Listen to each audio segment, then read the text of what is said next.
يا نبي سلام عليك، يا رسول سلام عليك، يا حبيب سلام عليك، صلوات الله عليك.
Bismillahirrahmanirrahim. Assalamualaikum warahmatullahi wabarakatuh. Alhamdulillahilladzi hadana bi'abdihil mukhtari man da'ana ilahi bi'ilmi wa qad hadana labbaika ya man ballana wa hadana. Allahumma shalli ala sayyidina Muhammad wa ala ali sayyidina Muhammad. Amma ba'd. All praise is due to Allah Subhanahu wa Ta'ala, Lord of worlds, for His blessings and mercy that loves us together today. May peace and blessings always be upon our beloved Prophet Muhammad Sallallahu Alaihi Wasallam, his family, his companions, and all who follow his teachings. Al-Mukarram al-Muhtaram Abuna Syekhul Walid Abad Al-Alim Al-Alama Al-Arifillah Sayyidina Syekhul Kabir Al-Habib Segaf bin Mahdi Syekh Abu Bakar bin Salim Hayyana Allah Tabaraka wa Ta'ala Anna Allah yu'ali darajatahu fil jannah fi jiwari nabiyika Sayyidina Muhammadin Sallallahu Alaihi Wasallam wa yanfa'una wa yu'inu alaina min barakatihi wa asrarihi wa anwarihi wa ulumihi wa nafahatihi fid dini wad dunya wal akhirah. Amin amin ya rabbal alamin.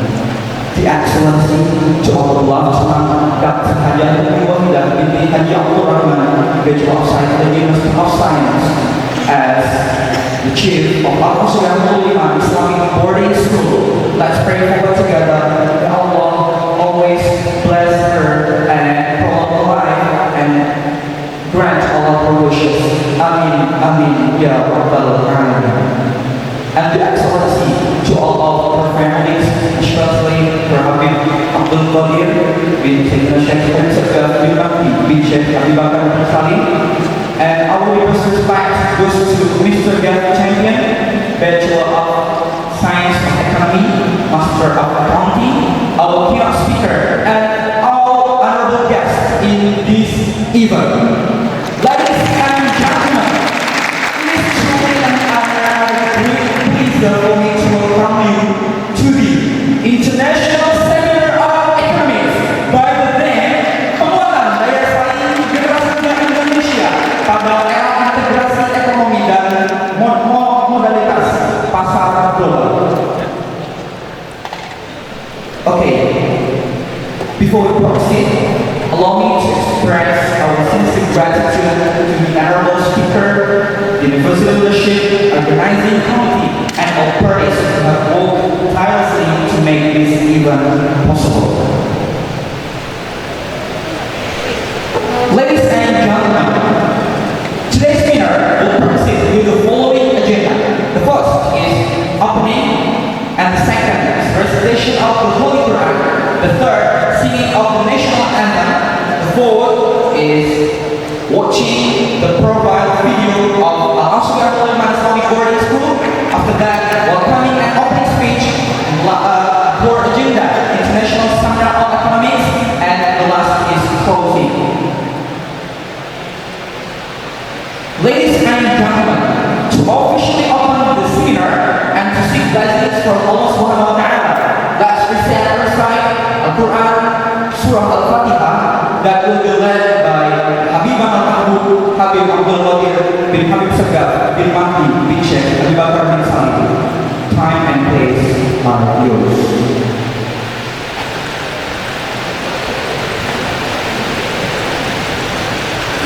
Assalamualaikum warahmatullahi wabarakatuh.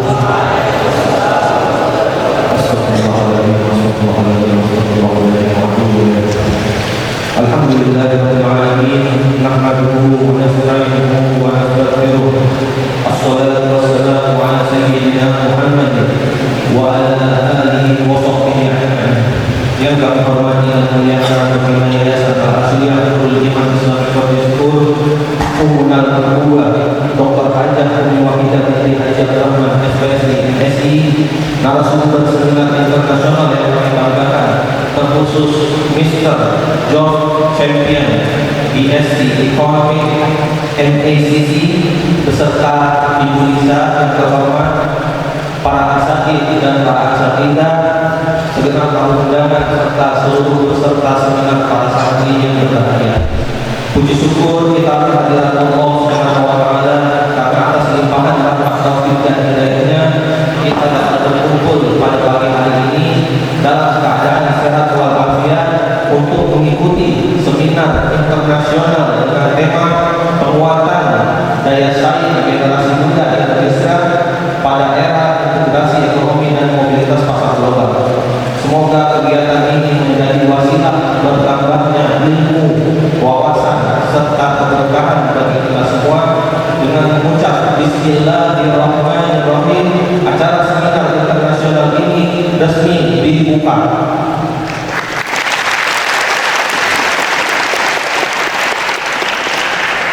Wassalamualaikum warahmatullahi wabarakatuh.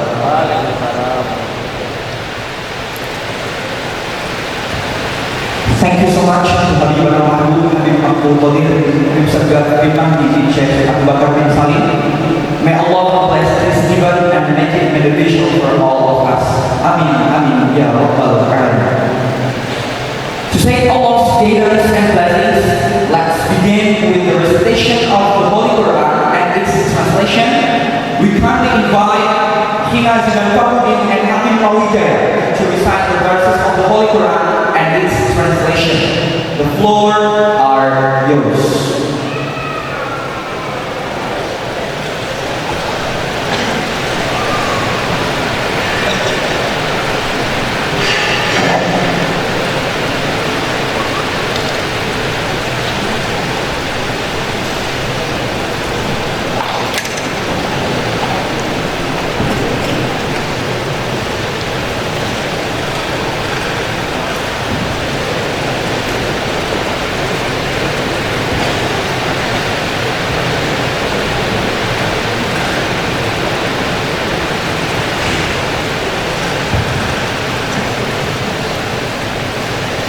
Assalamualaikum warahmatullahi wabarakatuh.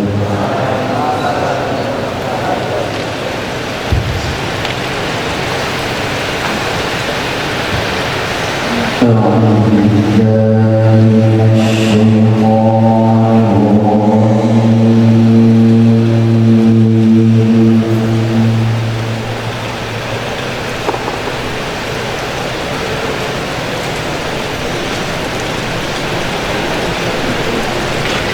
بسم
In the name of Allah, the most gracious and the most merciful. O you who believe, when you are told, make room in gatherings, then make room. Allah will make room for you. And when you are told, rise, then rise. Allah will raise those who believe above you, and those who have been given knowledge by degrees. And Allah is all aware of what you do.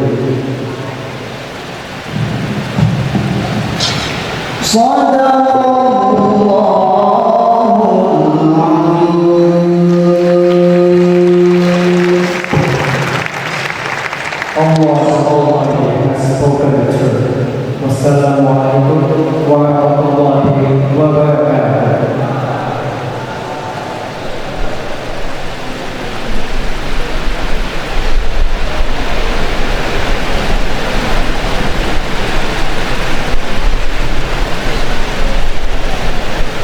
Thank you so much for the beautiful and heartfelt presentation of the Holy Al-Quran and its translation. May the verses of just wisdom bring peace to our hearts, clarity to our minds, and blessing to this singer. Amin. Amin. Ya Rabbal Alamin. Ladies and gentlemen, before we proceed to the next agenda, we will now move on to the welcoming and opening speech that will be delivered by our beloved Dr. Hadia Umi Wahida binti Haji Abdul Rahman, Bachelor of Psychology, Master of Science. Bismillahirrahmanirrahim. Assalamualaikum warahmatullahi wabarakatuh. Alhamdulillahirabbil alamin wassalatu wassalamu ala asyrofil anbiya'i wal mursalin wa ala alihi wa sahbihi ajma'in. Alhamdulillahirabbil alamin.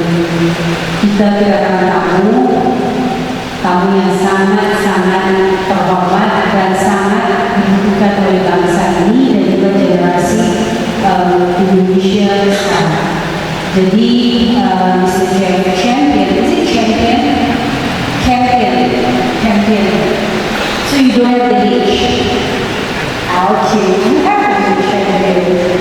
Jadi Mr. Jeff Champion, salah seorang beliau sangat berpengalaman dalam yang namanya ekonomi global atau global economy, dan beliau akan membicarakan bagaimana beliau bisa sampai ke puncak dari global economy tersebut. Dia juga akan membicarakan tentang bagaimana karir beliau, experience-nya, pengalamannya untuk sampai ke tahap yang sekarang ini. Beliau juga pernah berperan di, kalau tidak salah, di public transportation. You want to the public transportation? Railways for Europe. Wow. Jadi beliau memegang bagian keuangan untuk public transportation yang khusus di dalam kereta api dan untuk dunia. Jadi bukan hanya untuk daerah Eropa atau United Kingdom di mana beliau lahir dan besar, tapi juga untuk dunia. Jadi dia membicarakan bagaimana sistem transportation yang efisien, yang murah, tetapi kualitasnya yang standar internasional itu mempengaruhi semua dari kehidupan kita. Jadi kita baru pulang dari Eropa selama 3 minggu dan bisa dibilang 3 minggu itu tidak mandinya di hari pertama karena it was very cold. Jadi musim winter di Eropa. Jakarta, Helsinki, Jakarta, Istanbul dulu 11 hours, 11 jam. Istanbul, Helsinki 3 jam. Jadi itu perginya dari Helsinki ini ke sekolah-sekolah melihat bagaimana education system di daerah Eropa. Eropa itu ada Finland, Estonia, Sweden. Kalau ke Latvia ini lihat kota juga. Terus ke Milan lihat stadium AC Milan dan Inter Milan. Kalau namanya San Siro. Yes, San Siro.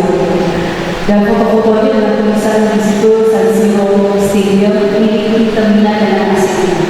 Dan foto dari luar stadiumnya Inter Milan dan AC Milan.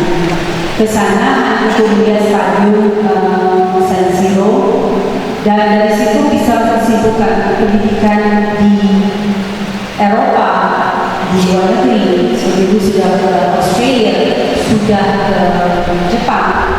Pendidikan Islam is the best. Jadi untuk menciptakan manusia yang seimbang dan sempurna. Jadi kita perkenalkan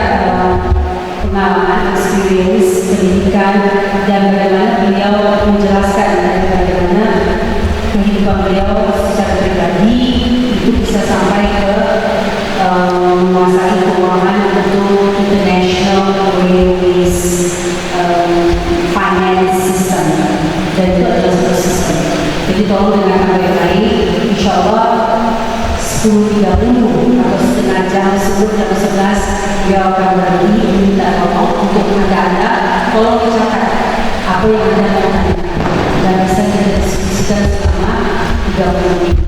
Ada bisa insyaallah ahli penerjemahan dari bahasa Inggris ke bahasa Indonesia karena sudah menikah dengan Pak Jeff, jadi insyaallah sudah lebih mengerti bahasa bukan hanya linguis tapi bahasa Indonesia dari Pak Jeff. Ini harus ke acara yang saya suci nanti akan minta tolong catat apa saja yang ingin anda tanyakan dan tolong tanya sesuai dengan apa yang dikasih materi dari Pak Jeff Campaign. Insyaallah tidak hanya sampai ke sini, insyaallah nanti akan berlanjut sampai ke detail dari financial system of the railway transportation global system. Bagian putri yang di Zoom, tolong anda juga bisa bertanya. Jadi tolong siapkan pertanyaan-pertanyaan dulu. Ini anda banyak bertanya karena orang yang banyak bertanya itu tidak akan sesat di jalan. Understand that? Oke, insyaallah berbaik. Jazakumullah khairan dan mohon maaf. Wassalamualaikum warahmatullahi wabarakatuh.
Thank you so much to all of Dr. Sanjay dan Binti Ruangan Bachelor of Psychology Master of Science for the welcoming and opening speech.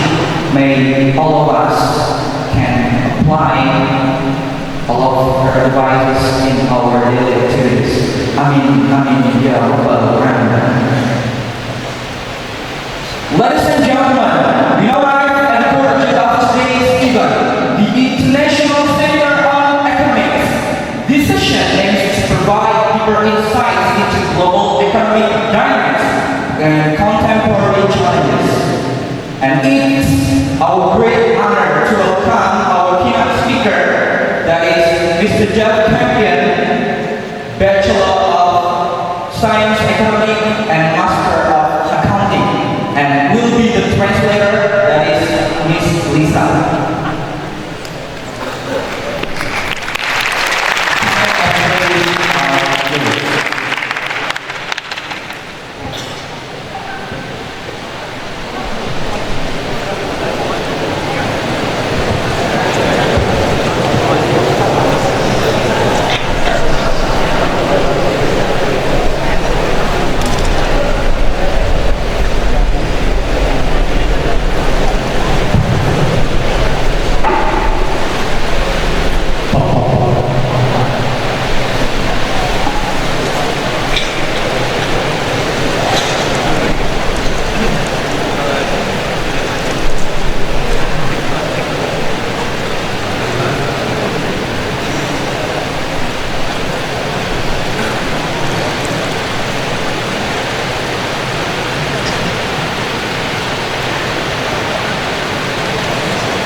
Tuhan.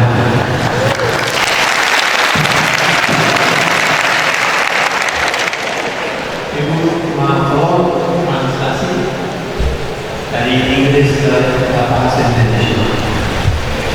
So I've been asked to share my experience with you. Given my financial background, I thought we could talk about some economic things which are relevant in the world today.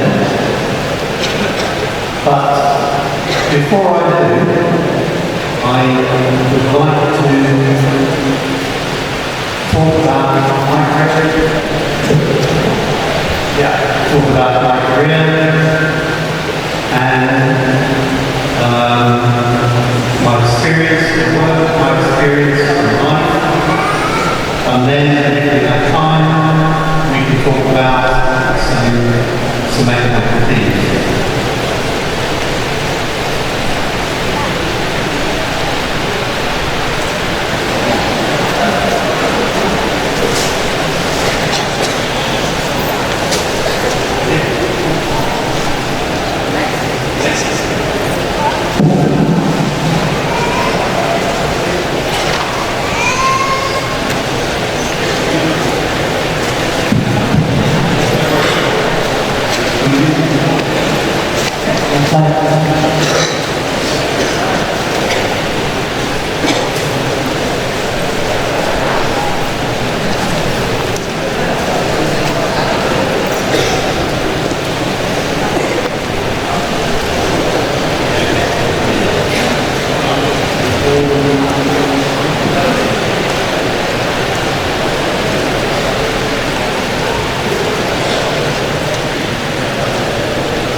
Okay, so first subject is to talk about my career. Then if we have time, we can choose. We can talk about economic growth. We can talk about national debt, government borrowing. We can talk about American tariffs. And if we still have time, we can talk about exchange rate management. So, to begin with my career,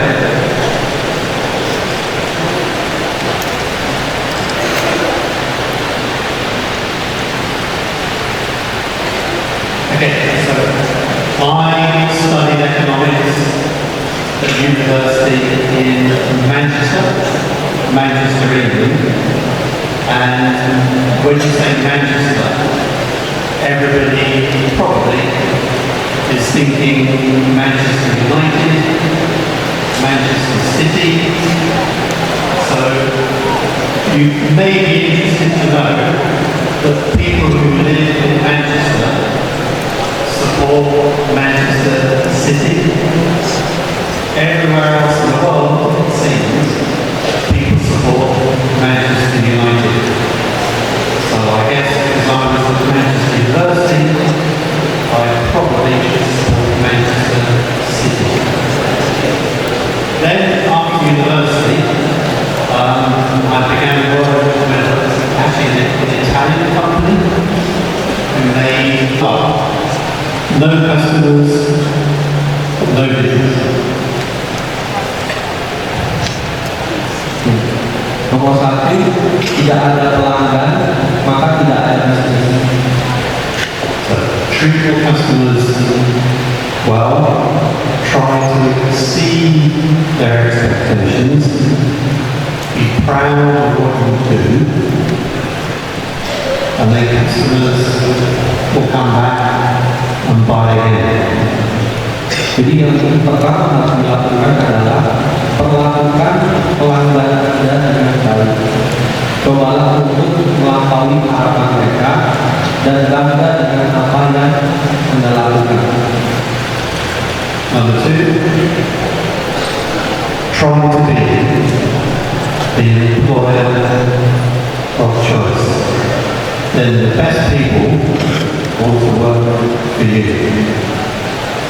Kemudian yang kedua bertujuan untuk menjadi pemberi kerja pilihan.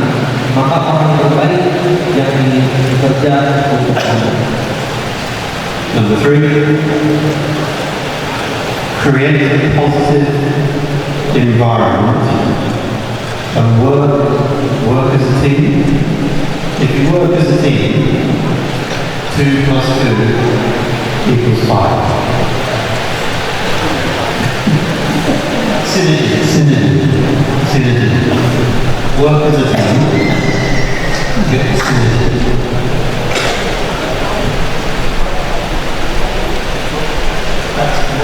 That's the magic. Yeah? And you've got 2, I've got 2. If we work together, we've got 5. Jadi yang ketiga, kita harus menciptakan lingkungan yang positif di dalam pekerjaan. Sebagai tim, contohnya adalah 2 tambah 2 sama dengan 5. Mungkin memang tidak secara matematika, tapi itu tadi Om Jeff sampaikan, saya dengan Om Jeff contohnya adalah sebagai sebuah tim. Om Jeff 2, saya 2, maka kita menghasilkan 5. Artinya apa? Melebihi daripada ekspektasi yang sudah kita prediksi begitu. Because many times, if I have a problem, and this is true in life, if I have a problem and I try to work out on my own, like Cindy, difficult. If I can talk with you or you, yeah, got it, I got it, yeah. By sharing a problem, you achieve something you can never do on your own. Jadi apa yang poin yang ingin disampaikan oleh Om Jeff ini adalah kita tidak bisa melakukan segala sesuatunya sendiri. Jadi harus mempunyai sebuah tim atau mungkin minimal kita punya teman yang kita bisa percaya. Segala sesuatu kalau kita kerjakan dengan bersama-sama pasti akan lebih mudah. In a business, invest not just in machines, but invest in people, invest in training, invest in the business, create intellectual property. Nothing stands still. The world doesn't wait for anybody. You have to keep moving, you have to keep thinking, you have to keep setting a target, and you have to learn from mistakes and be honest about mistakes.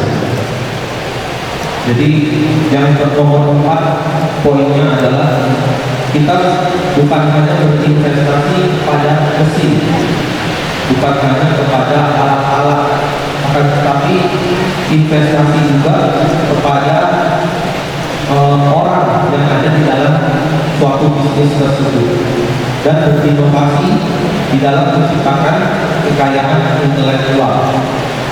Tidak ada yang berhenti gesit dan harus tetapkan target di dalam sebuah bisnis dan belajar daripada kesalahan. Dan yang paling utama untuk sampaikan adalah kita harus mempunyai keberanian dalam mengakui sebuah kesalahan. Yeah. Don't make things complicated. Keep things simple. Do what you do really well. Jangan mempersulit sebuah keadaan.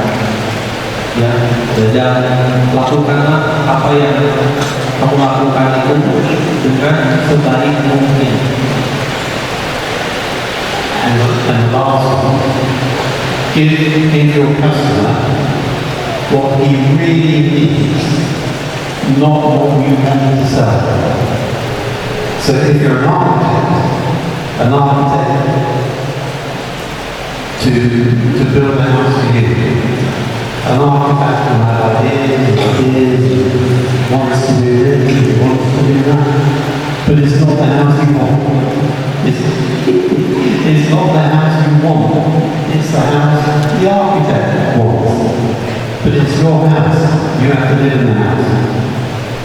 Jadi kita harus mendengarkan customer, pelanggan kita, karena seperti contoh yang sampaikan bahwa ketika kita ingin membangun sebuah rumah dan kita menyewa seorang arsitektur perumahan, itu mereka membangun rumah sesuai dengan mereka punya ketentuan. Akan tetapi rumah ini nanti adalah rumah yang akan kita tinggali, maka daripada itu harus sesuai dengan apa yang orang tinggal di rumah tersebut. Jangan. Jadi kita sebagai arsitek itu harus mendengarkan customer, intinya itu.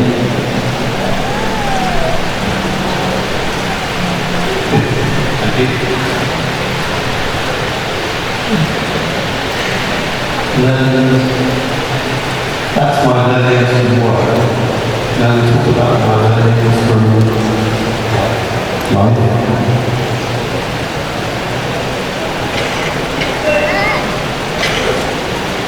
Yang tadi itu adalah pembelajaran ketika di ruang lingkup pekerjaan.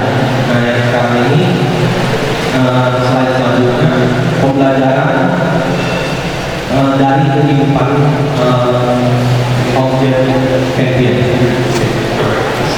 Missing this slide, I'll just have to. Okay. So learnings from life. Number one, sinner. Nothing money can buy is more important than your health. Money can help. You don't go hungry. But I'm not sure the money really makes you happy.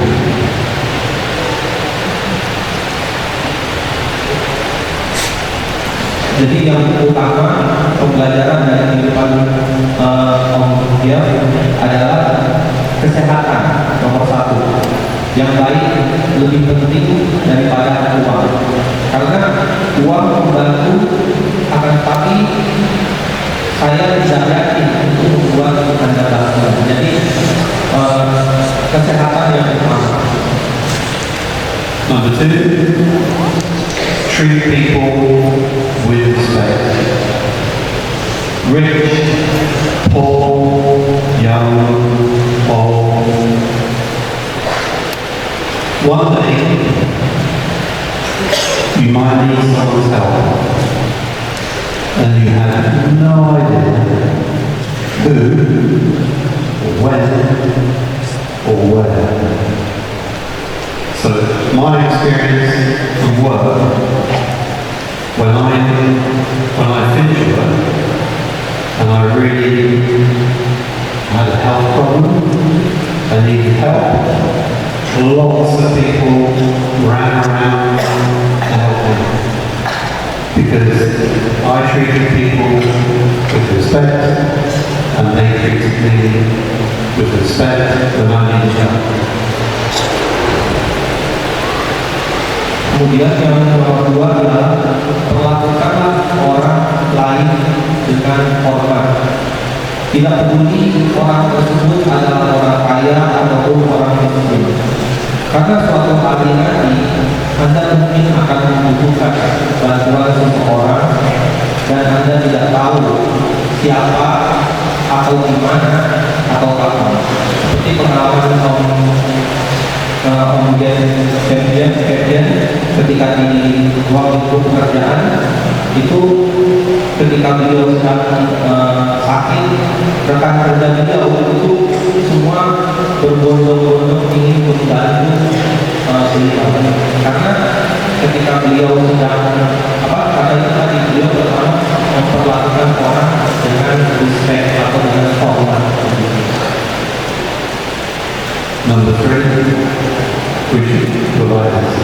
Okay. if you're able to share with other people, then if you want to give or to share, give from your heart and not because you want something in return. If you give because you want something in return, that's not giving, that's buying.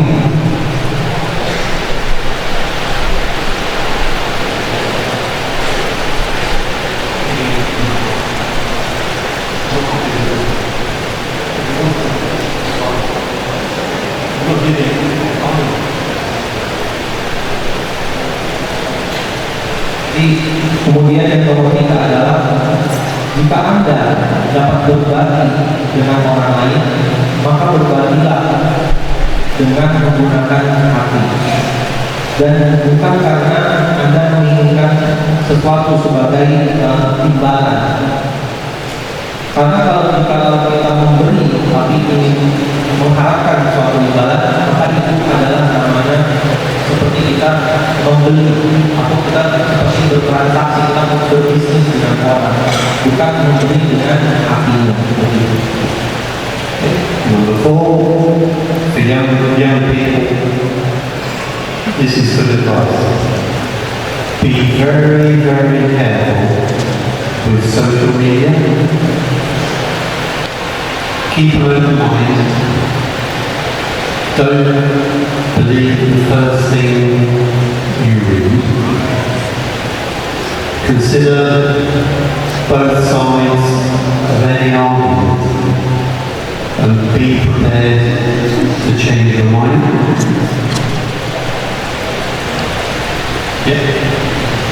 Kemudian yang nomor 4, ini adalah penting untuk generasi muda, santri-santri generasi muda. Yang nomor 4 adalah berhati-hatilah dengan media sosial, karena kita tetap harus mempunyai pikiran yang terbuka, atau kalau bahasa Indonesia itu open minded, karena jangan sampai kita menjadi orang yang gampang menjustifikasi suatu konten di sosial media. Jadi ketika ada suatu konten di sosial media, kita harus mempertimbangkan kedua sisi argumen dan bersiaplah untuk berubah pikiran. So, the Oxford Dictionary, Camus, the word of the year 2025 is rage-based. To make you angry on social media. Doesn't have to be true. It just makes you angry. That's the word of the year. Yeah, in the Oxford Dictionary, every year they choose a word, but it sums up the year, it sums up how people feel. And this year the word was rage, rage-based, like make you angry.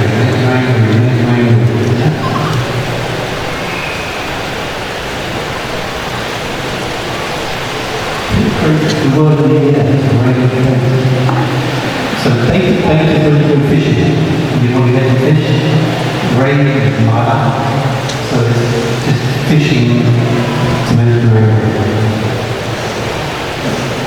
Jadi tahun 2025 ini Kamus Oxford di Inggris, Kamus Oxford di Inggris itu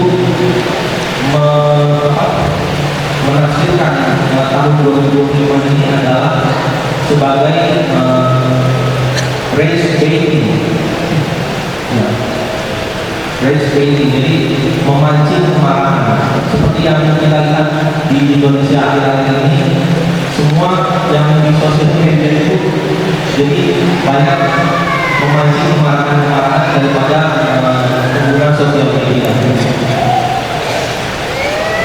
So in Australia, they just stopped children under 16 from social media. And I think in Indonesia they might follow. Jadi di Australia itu aturannya anak umur 16 tahun ke bawah itu tidak diperbolehkan untuk menggunakan sosial media. Contohnya ya Instagram, Facebook, kemudian TikTok. Itu anak umur 16 tahun di Australia dilarang oleh pemerintahnya. Ya, dan Indonesia harusnya bisa melindungi. Yeah, so don't get angry. Jangan menjadi seorang yang pemarah, tapi jadilah orang yang menang, yang ingin mencari salam.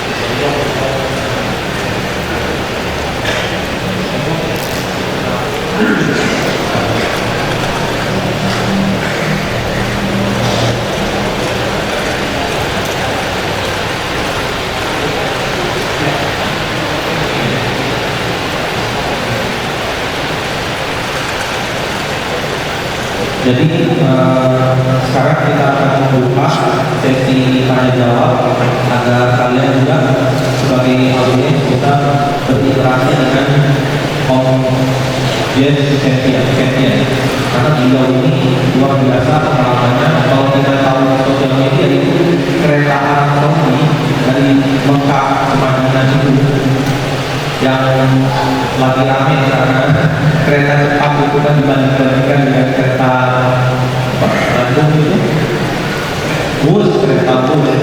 Nah ini beliau yang mengerjakan kereta yang Arab Saudi begitu.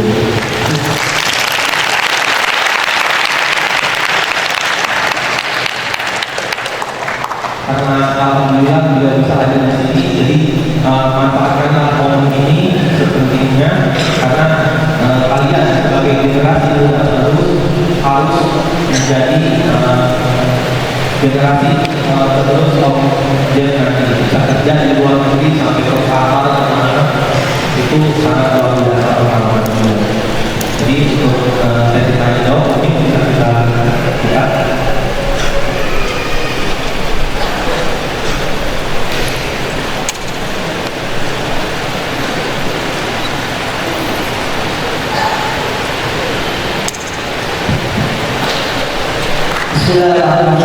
Assalamualaikum warahmatullahi wabarakatuh. Bismillah, I introduce myself first. My name is Ali Sebastiani, and I'm an education student of Islamic Center College. So first, I want to say thank you so much for the delivered presentation about economic growth and for the interesting life story and the advice of growth.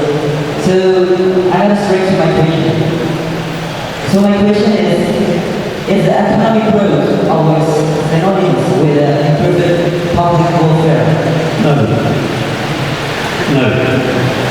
Great question. It's a really good question. So, growth in the economy is normally measured in GDP. Gross domestic product. Well, the translation. GDP itu pertumbuhan ekonomi dunia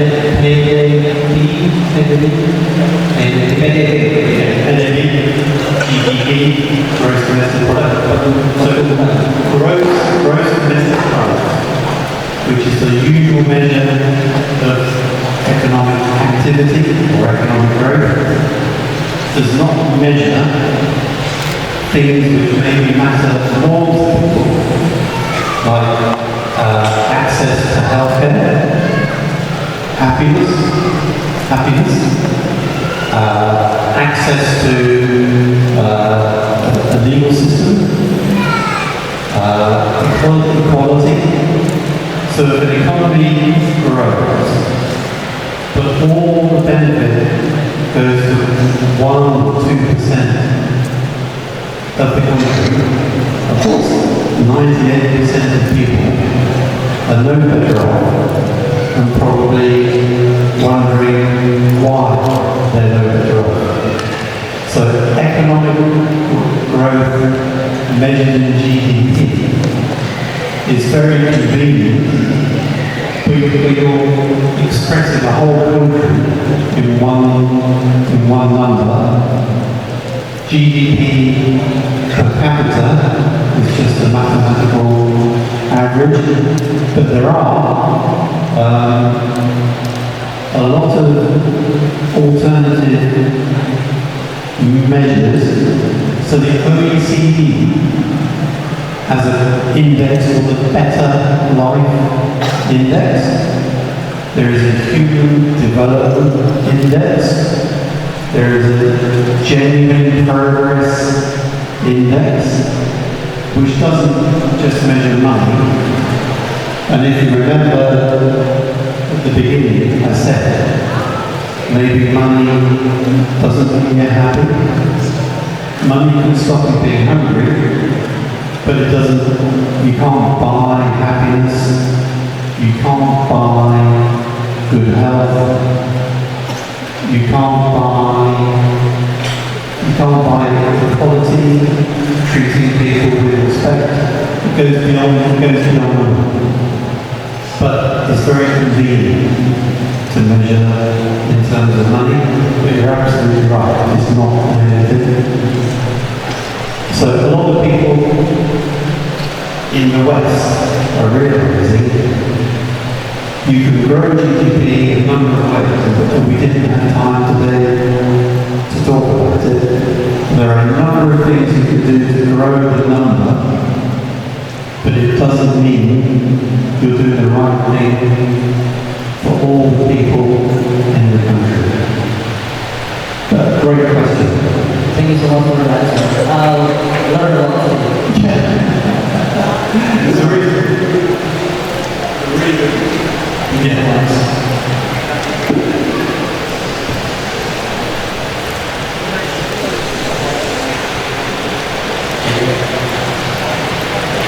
One translation is more to life than money, happiness, health.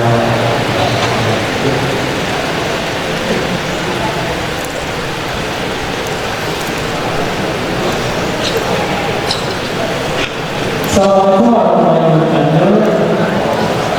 Menyamu Muhammad Ali sudah diangkat. Actualmente estudio internado di situasi ini. Estudiante di la facoltà di ingegneria. Ora sto nel quarto semestre della carrera di elettromagnetismo. Este es cuando puedo conocer a My name is Muhammad Ali. I'm from Japan City. So now I'm college. It's very useful. So I have an today. There is a UK Academy, Aston Academy. So how to work the math for a nominal? 3.5 $3 and what's the math project per contract? $22,000 and GDP growth around 0.5% and 0.9% and unemployment 4.3% and this is lower level and workforce highly educated 44 until 42% and have territory education. So I have many analysis processes. So directly to the conclusion. The conclusion, even if only people, London economy almost to the London economy on top. It was like running on productivity London, economy is very high. So in London, factor, it was like economic value of the production. UK growth domestic product nominal 10 times higher. It was like big difference in income and average productivity. Finance is acceptable high economy and inflation that with well-first explanation and the balance with the best education system in the world. Sweden is a very advanced social market economy with innovation, problem and formal style. The Army is a mixed ethnic that have prosperous that have all international training. So, for this analysis, I can solve the problem in nation like Parliament and in one economy, over a productivity, quality, efficiency, regional, and complementarity. The question is, how do we solve this problem and what kind of system can we use? And what kind of system are guiding and conflict with local policy? And second is, advise and firstly, over global level, completion, what is still unknown, the downlink needed by information, so that they are not merely spectacular, they take higher in the global market as things the reason. In your opinion, does technology and digitalization present more opportunities or treats combination and generation provide concrete example of how technology can utilize to enhance a competitive at the level? That was a huge question. I think the question is about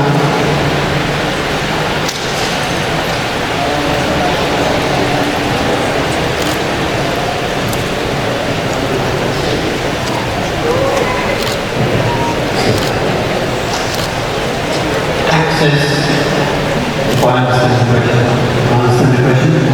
So one of the reasons a country may have low productivity and maybe unequal allocation of wealth is it begins with access to proper education, education in school, education in university, not just theoretical education, but also practical education, so you learn something which can readily, easily add to the economy. Indonesia has a large young population, and Indonesia is growing much more quickly than America or the United Kingdom. The United Kingdom is pretty much zero at the moment. Indonesia is growing about 4 or 5% per annum because you have resources, you have people, you have an infrastructure which is improving because of investment in roads, in schools, in hospitals, in healthcare. But if I have to pick one, if I understand the question, and I have to pick one thing, it is invest in young people, and then young people have to believe that they will have a real opportunity in life to progress, to contribute to the economy, because the allocation of wealth can be based not just on meritocracy, not just the best person for the job. There can be other reasons which people understand. I don't really want to say, but people can understand.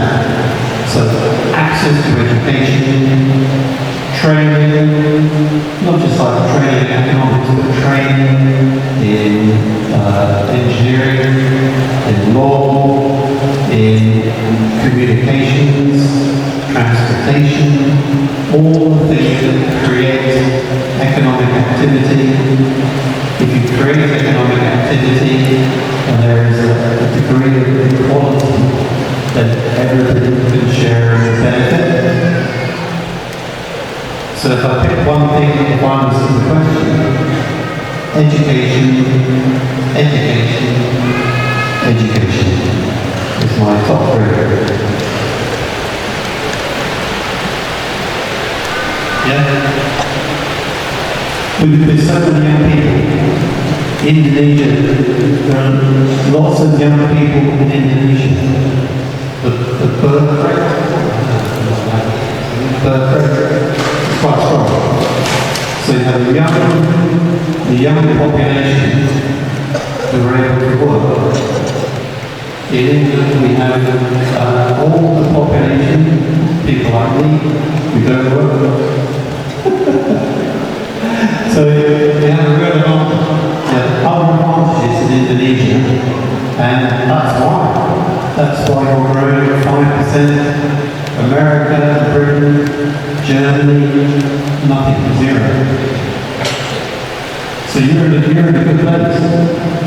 You're in a very good place. Indonesia's doing well. So foreign direct investment. Indonesia is number 18 in the world, which is actually pretty good. On the Global Innovation Index and the Economic Freedom Index, Indonesia is about number 50. But you're a developing economy, and that's actually quite good. One thing which I would say, needs to improve, there is a measure how easy to do business. The ease of doing business. So Singapore is number 2. UK is number 6. Indonesia is number 73. So that's an opportunity for Indonesia. So you have speak English. Speak English. English is a language of business. The taxation system, the legal system, infrastructure that encourages foreign investment into the country.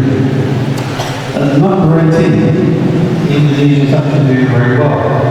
The problem, lots of that investment creates low-paying jobs.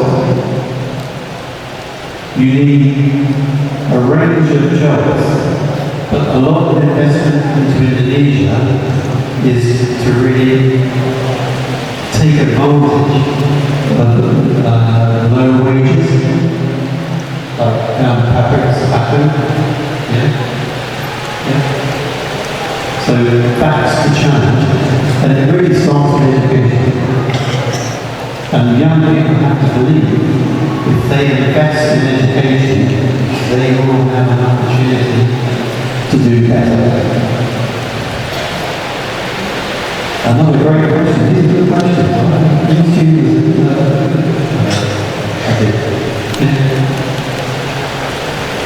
Last question. Long question. It's a long question.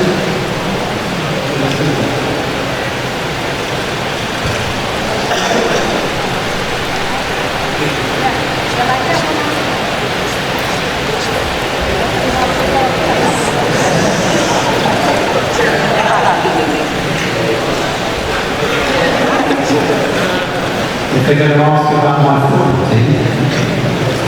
football team is Watford.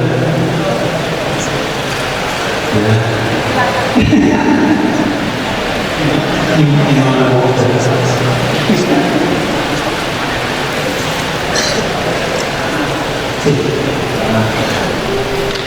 Thanks, you actually give me time to give a lot of things. Okay, directly, actually, is football. I want to give actually a lot of things for me, not a huge voice for listening to Thank you. Okay, I want to do a quiz about split different parts. Split different parts. The first part is it's perhaps service choices. The second is maybe of money choices. Okay, right? Funny question. Yes. Basam, you told us that you were the one already once the train in Saudi Arabia, right? Basam is already right to us. First question. What do you think about the train in Jakarta, between Jakarta to Bandung? And it's what's wrong with it? What's wrong with it? What could it be? What could it differ between Arabia? Okay. So, in Saudi Arabia, people want to go from Mecca to Medina. That's it. They want to go from Mecca to Medina. In Indonesia, there are a lot of people. Jakarta is now the biggest city in the world. 42 million people. It's now bigger than Tokyo. Between Jakarta and Bandung, there are lots of people. People living in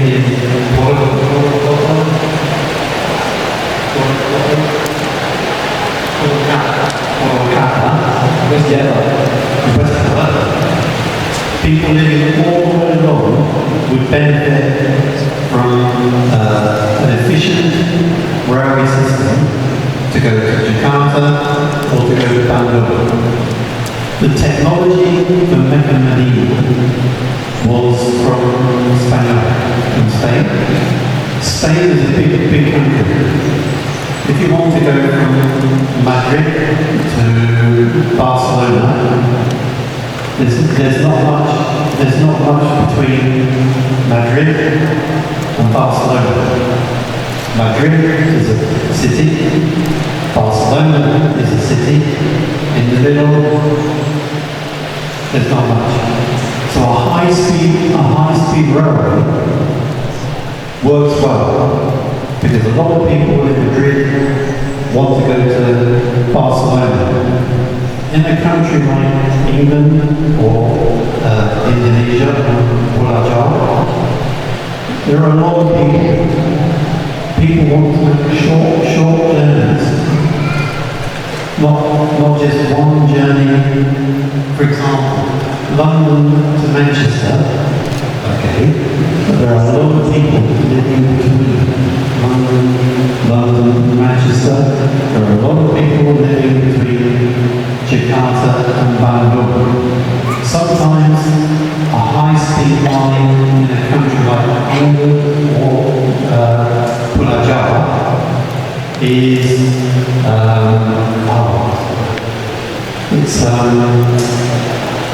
it's a project to make everyone good. So actually, what you told us is what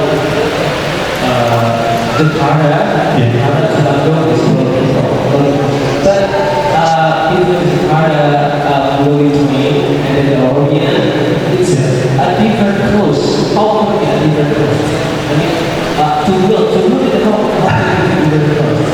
Well, so the cost of a project depends on the cost of materials, the cost of the engineering standards. For example, in Mecca Medina, between Mecca and Medina is not a lot. Yeah?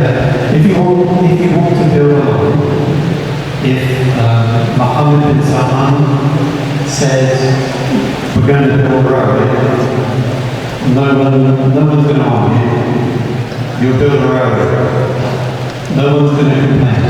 In a country like England, maybe in Punjab, lots of people have to lose their homes to make space for the road.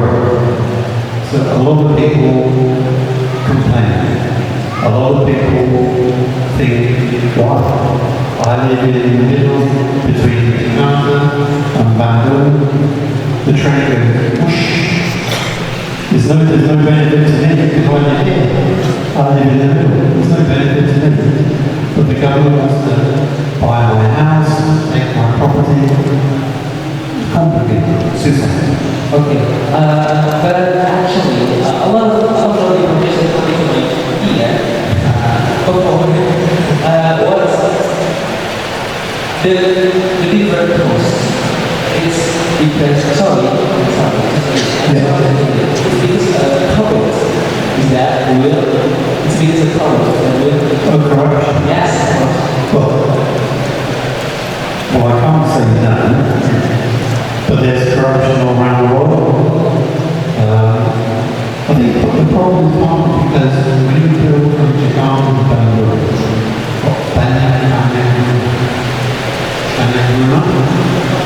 if you want to build a road, you have to knock down all the houses, and it's different concept. It's a very different concept. I can't comment on corruption. I read that people aren't happy. I do understand. Intinya adalah perbedaan antara Saudi dengan Jakarta Bandung itu adalah kalau di Saudi kan memang dia dataran gunung pasir, nggak ada orang